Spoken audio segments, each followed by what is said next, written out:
تا حالا براتون پیش اومده که کلید برق رو میزنید ولی یه نور خیلی ضعیف و مرموز از لامپ دست بردار نیست؟ انگار یه شبح کوچولو تو لامپتون خونه کرده؟ خب، این یه مشکل خیلی رایج و البته کلافه کننده است، ولی اصلاً نگران نباشید چون خیلی‌ها این تجربه رو داشتن. خب، سوال اصلی دقیقاً همینه. چرا این اتفاق میفته؟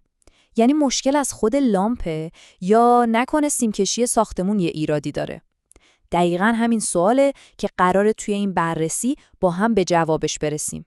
خیلی خوب، پس بیایید با هم یه جورایی کاراگاه بازی در بیاریم.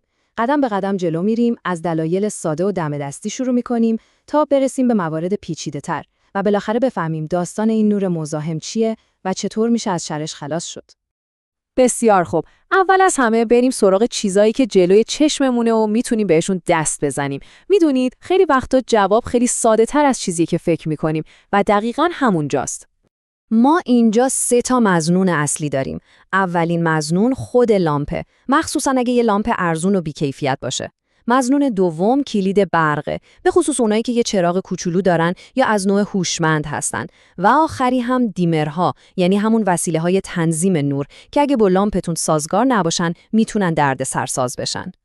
جالبه بدونید که نوع لامپ هم خیلی مهمه. مثلا لامپ‌های کم مصرف قدیمی، همون CFL ها، بعد از خاموش شدن چند ثانیه یه نور ضعیف دارن، چون گازی که داخلشونه زمان میبره تا خنک بشه و این کاملا طبیعیه.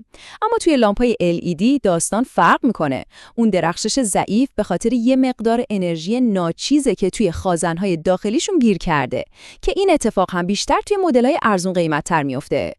خب، یکی از راحت‌ترین راه‌ها برای پیدا کردن مشکل همینه. یه نگاه به کلید برقتون بندازید. اگه یه چراغ ریز روش داره که کمک میکنه تو تاریکی پیداش کنید، به احتمال خیلی زیاد مقصر همینه.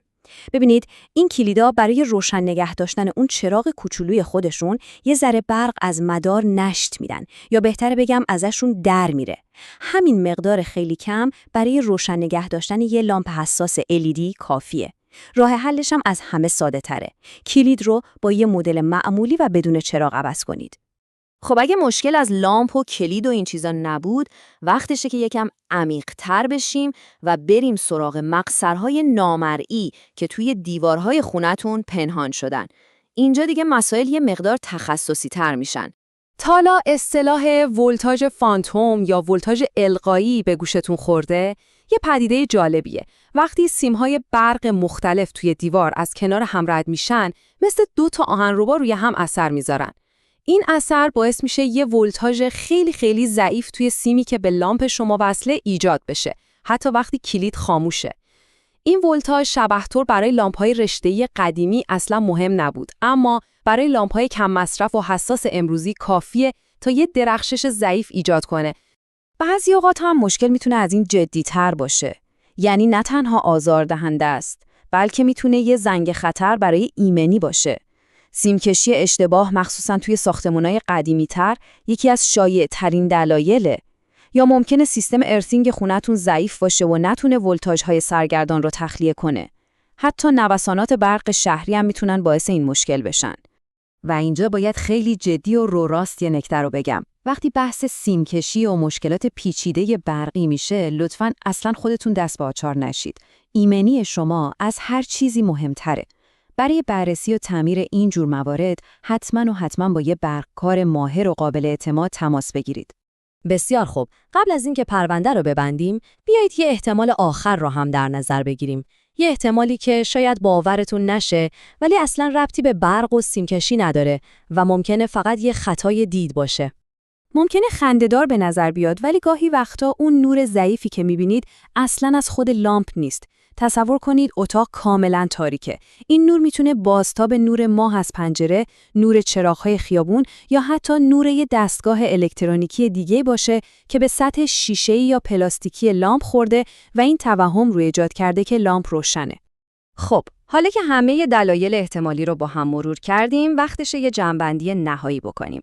می‌خوایم دقیقاً مشخص کنیم که کدوم مشکلات رو خودتون میتونید حل کنید و برای کدوم‌ها باید حتماً گوشی رو بردارید و به یه متخصص زنگ بزنید. این جدول یه جورایی مثل یه تقلب‌نامه عمل می‌کنه. ببینید، کارهایی مثل عوض کردن یه لامپ، تعویض کلید برق با یه مدل ساده یا تعویض دیمر معمولاً کارهای ساده‌ای هستن. اما وقتی پای ولتاژ فانتوم، سیمکشی اشتباه یا مشکلات ارتینگ وسط میاد، اینجا دیگه قطعاً به یه متخصص نیاز دارید. این جدول خیلی خوب مرز بین کارهای ساده و کارهای تخصصی رو نشون میده. و حالا میرسیم به بخش آخر. فرض کنیم مشکل رو حل کردیم. حالا چیکار کنیم که این شبح مزاحم دوباره سر و کلش پیدا نشه؟ چند تا راهکار ساده و کاربردی هست که کمک میکنه سیستم روشنایی خونتون همیشه سالم بمونه. این نکات رو واقعا جدی بگیرید. اول اینکه همیشه لامپ با کیفیت و از برند معتبر بخرید. واقعا ارزشش رو داره. دوم، مطمئن بشید دیمرتون برای لامپ‌های LED طراحی شده. اگه منطقه‌تون نوسان برق زیاد داره، حتما از محافظ ولتاژ استفاده کنید. یادتون نره که لامپ‌ها رو تمیز نگه دارید و از همه مهمتر، مخصوصاً اگه خونتون قدیمیه، هر چند سال یه بار یه برقکار بیانید تا یه چکاپ کلی از سیستم برق انجام بده. خیلی خوب. حالا دیگه نوبت شماست. با تمام چیزهایی که با هم یاد گرفتیم، اولین و ساده ترین کاری که میتونید همین امروز برای پیدا کردن رد پای شبح توی لامپتون انجام بدید، چیه؟ شاید جواب خیلی ساده باشه و درست جلوی چشمتون روی همون کلید برق یا خود لامپ باشه. همین بررسی کوچیک میتونه اولین قدم برای حل کامل این مشکل باشه.